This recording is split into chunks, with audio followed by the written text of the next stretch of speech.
ایک گاؤں میں ایک موچی اور اس کی بیوی رہتے تھے۔ وہ جوتے بنا کر بازار میں بیچ کر اپنا گزارا کرتے تھے۔ مسلسل محنت کے بعد بھی وہ بہت ہی کم پیسے کما پاتا۔ جیسے تیسے کر کے وہ اپنا گزارا کر رہا تھا۔ پھر یوں ہوا کہ اس کے پاس چمڑا خریدنے کے پیسے بھی ختم ہو گئے۔ صرف آخری چمڑے کا ٹکڑا تھا جو جوتا بنانے کے لیے اس کے پاس رہ گیا تھا۔ وہ چمڑے کو دیکھ کر سوچنے لگا، مجھے لگتا ہے یہ آخری موقع ہوگا کہ میں کوئی اچھا جوتا بنا سکوں، مگر میں اس چمڑے سے شاندار اور خوبصورت جوتا بناؤں گا۔ پھر وہ ہمیشہ کی طرح محنت سے جوتا تیار کرنے لگا۔ شام ڈھلتے ہی اس نے کٹائی کا کام مکمل کیا اور پھر جوتا سلائی کرنے لگا۔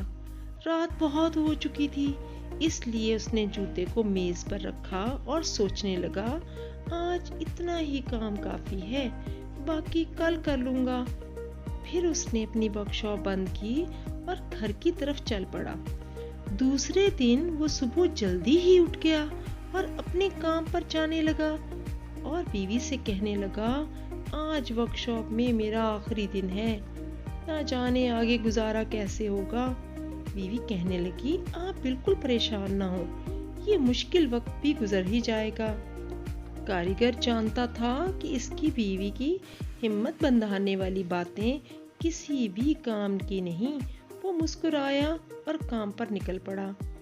ورک شاپ پہنچ کر اس نے دروازہ کھولا تو حیران ہی رہ گیا۔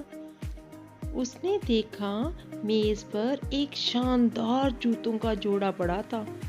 یہ وہی جگہ تھی جہاں اس نے ادھورا کام چھوڑ رکھا تھا۔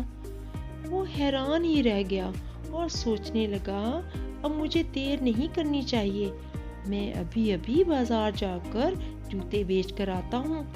وہ فوراً بازار پہنچا اور جوتے اچھے دام بیچ دیے اور انہی پیسوں سے نئے جوتے بنانے کے لیے چمڑا خریدا۔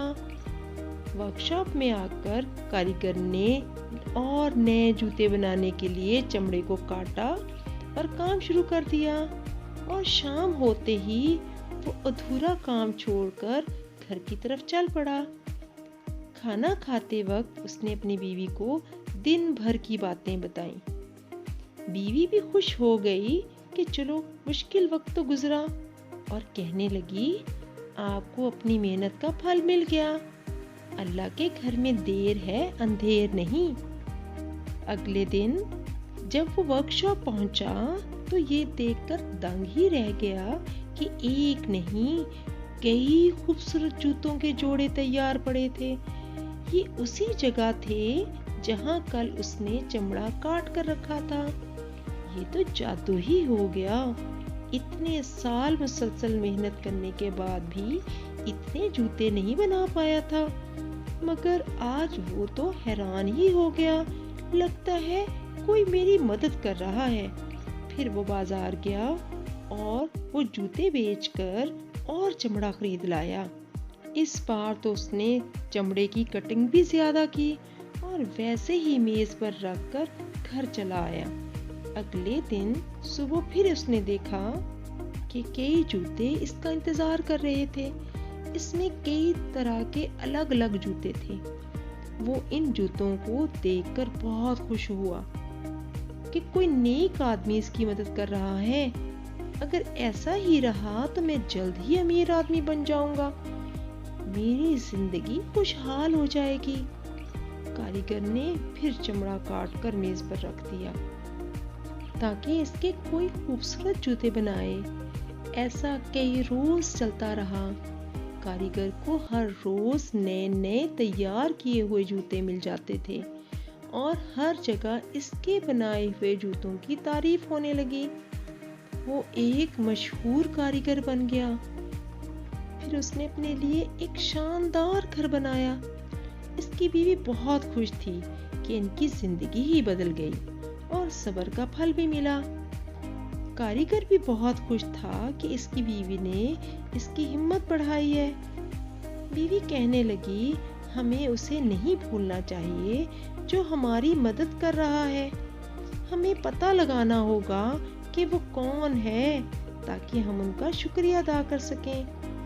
کاریگر کہنے لگا کہ وہ میرے وہاں پہنچنے سے پہلے ہی چلا جاتا ہے، ہم کس طرح پتہ لگائیں گے؟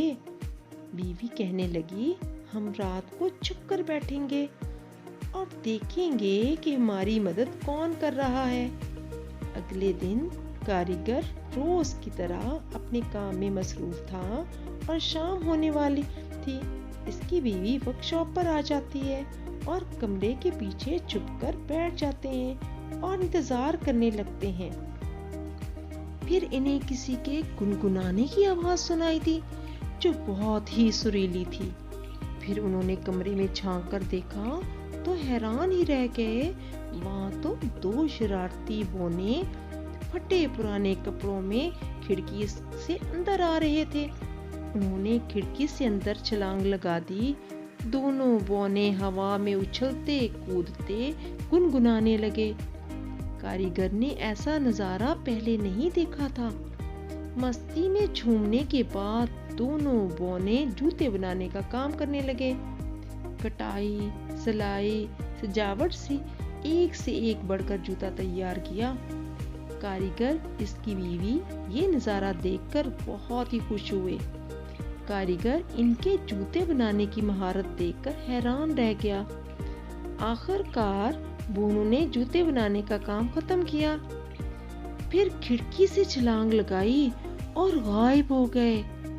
کاریگر اور اس کی بیوی جادوئی بونوں کو دیکھ کر بہت خوش ہوئے کہ یہی ہماری روز مدد کرتے ہیں، ہمیں بھی ان کے لیے کوئی خاص کام کرنا چاہیے۔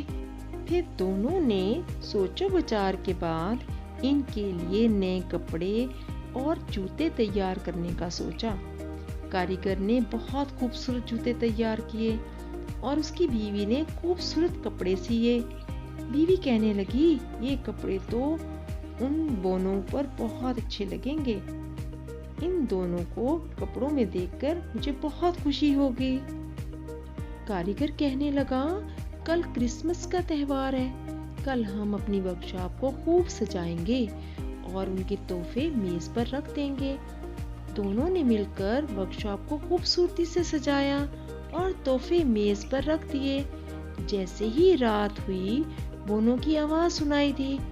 ہمیشہ کی طرح ان بونوں نے کھڑکی سے چھلانگ لگائی اور خوشی سے ناچنے لگے، اور جب ان کی نظر میز پر پڑی تو دیکھ کر ہکا بکا رہ گئے اور بہت خوش ہوئے کہ ان کے لیے خوبصورت اور رنگین کپڑے ہیں۔ دونوں بونوں نے جلدی جلدی کپڑے اور جوتے پہن لیے جو ان پر بہت ہی جچ رہے تھے۔ وہ دونوں ایک دوسرے کی تعریف کرنے لگے اور پھر دونوں خوشی سے جھومنے گانے لگے۔ کاریگر اور اس کی بیوی یہ نظارہ دیکھ کر بہت خوش ہوئے کہ بونوں کو ان کے کپڑے اور جوتے پسند آ گئے ہیں۔ کچھ دیر میں دونوں بونے کھڑکی سے چھلانگ لگا کر رات کے اندھیرے میں غائب ہو گئے۔ کاریگر اور اس کی بیوی کمرے سے باہر آ گئے اور بہت خوش ہوئے کہ بونے آج یہاں سے خوش ہو کر گئے ہیں۔ دونوں گھر واپس آ جاتے ہیں۔ اگلے دن کرسمس کا تہوار تھا۔ رات کو چمڑا کاٹا اور ان بونوں کے لیے میز پر چھوڑ گیا۔ جب کاریگر صبح ورک شاپ پہنچا تو دیکھا وہاں کوئی بھی جوتا نہیں تھا۔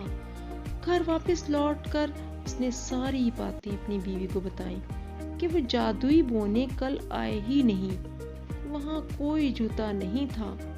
بیوی بولی، کوئی بات نہیں، ان دونوں نے ہماری بہت مدد کی ہے، اب آپ کو خود سخت محنت کرنی چاہیے۔